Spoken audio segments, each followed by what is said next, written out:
Universal Influenza Vaccines, Efficacy and Cross-Protectivity Against Seasonal and Pandemic Flu, by Gokul Gowri.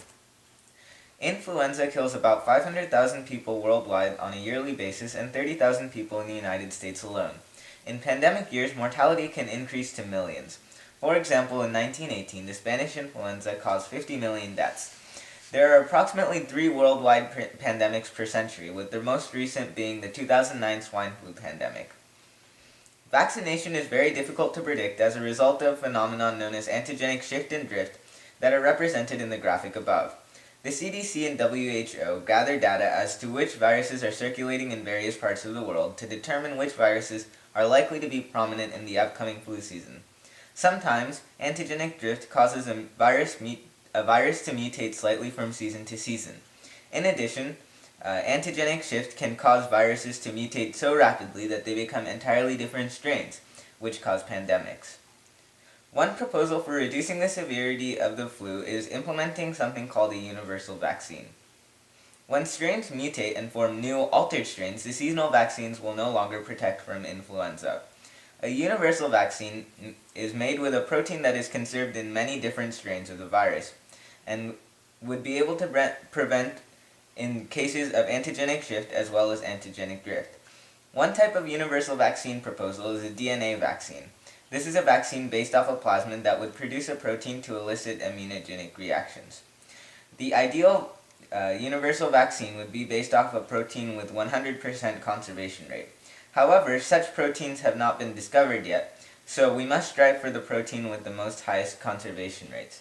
These proteins are the M1 protein, an ion channel, the M2 protein, an ion channel, the NP protein, a nuclear capsid protein, and the NB protein, a type 3 integral protein. The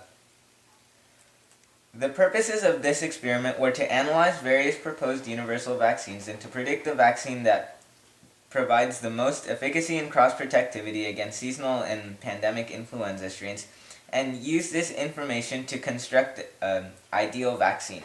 The hypothesis for this experiment was that the M2 protein-based vaccine would be the most likely to succeed compared to the M1, NP, and NB proteins.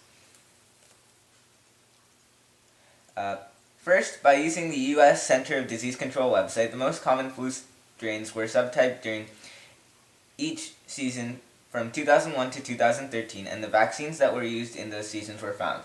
Next, using the BLAST algorithm, the percentage of amino acids that matched between the hemagglutinin and neuraminidase proteins from the viruses and the vaccines were determined. The percentage similarity between the hemagglutinin and neuraminidase proteins of the flu virus and vaccine represent the degree of match or accuracy of the vaccine. Then, surveillance data from corresponding years were collected. The 5 criteria used to determine the severity were percentage of mortality related to influenza, number of hospitalizations, pediatric mortality, percentage of outpatient visits related to influenza, and percentage of virus lab identification tests. Using R-squared analysis, the correlation between the degree of matching amino acids of the virus and the vaccine and the severity of the flu was calculated. Next, using the BLAST algorithm, the degree of match of novel viruses and vaccines for the seasons 2001 to 2013 were determined. Next, each percentage was substituted into the regression equation for each criteria of severity to estimate what the severity would have been had a universal vaccine been used. Following these predictions, cross-protectivity was tested by predicting the effectiveness of the vaccines if there were to be an outbreak of a highly pathogenic virus, such as the H1N1, H5N1, and H9N2 virus. Finally, using the FASTA codes of each protein's nucleotide sequence, an ideal DNA vaccine was designed. This was done by compiling different segments of the M2 protein of multiple strands. For example, the first segment of the compound sequence is composed of the first segment of the M2 protein of the H1N1 strain, and the second segment is composed of the second segment of the M2 protein of the H5N1 strain.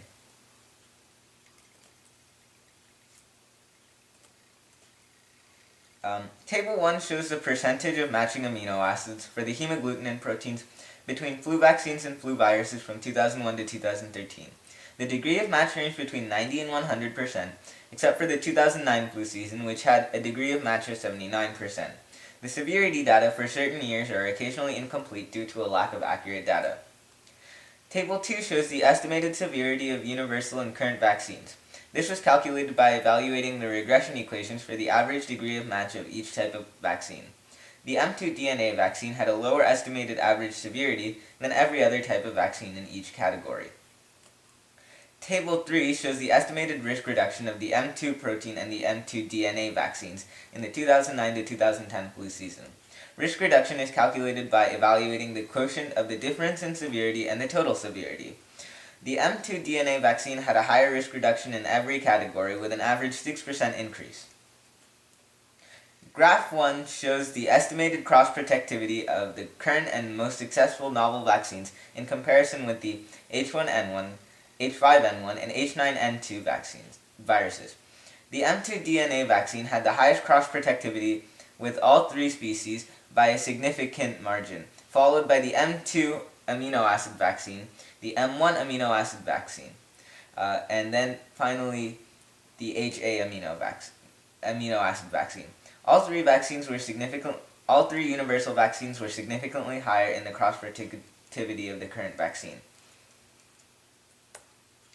Figure 1 is the gene map of a plasmid for the ideal vaccine. Each arrow represents an open reading frame, or effectively, each segment of the protein that the plasmid will produce. Each segment is from a different strain of the virus, so each arrow represents protection from a different strain.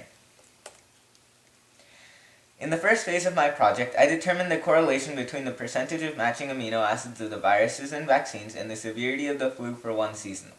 I determined a trend that as the percentage of matching amino acids increased, the severity of the flu decreased. For the second phase of my experiment, I estimated the severity had we used a universal vaccine. I determined that the severity for all years were lower with all universal vaccines, and in no years were the universal vaccines detrimental. Out of the universal vaccines, the M2 DNA vaccine had the highest average effectiveness. The M2 protein DNA vaccine had significantly lower predicted severity than any other potential vaccine. The most severe flu seasons are most commonly as a result of antigenic shifts. The cross-protectivity of a universal vaccine determines the efficacy of the vaccine in the case of a spontaneous outbreak of a pathogenic strain, similar to the case of an antigenic shift. A higher cross-protectivity would suggest a more effective vaccine. The plasmid for the ideal vaccine was constructed by combining the nucleotide sequences of individual segments of the M2 protein from highly pathogenic strains. The nucleotide sequences for each segment were obtained from the respective segments of the M2 protein from several highly pathogenic strains. Since the nucleotide sequences in the plasmid are identical to that of the virus, the degree of match is always 100%. Therefore, the goal of the ideal vaccine is not to achieve a higher degree of match, but to match with as many strains as possible. One of the largest challenges of developing a vaccine is eliciting an immunogenic reaction. Although the immunogenicity of a vaccine cannot be guaranteed without clinical trials, some criteria for immunogenicity can be tested theoretically. One such criterion is protein shape.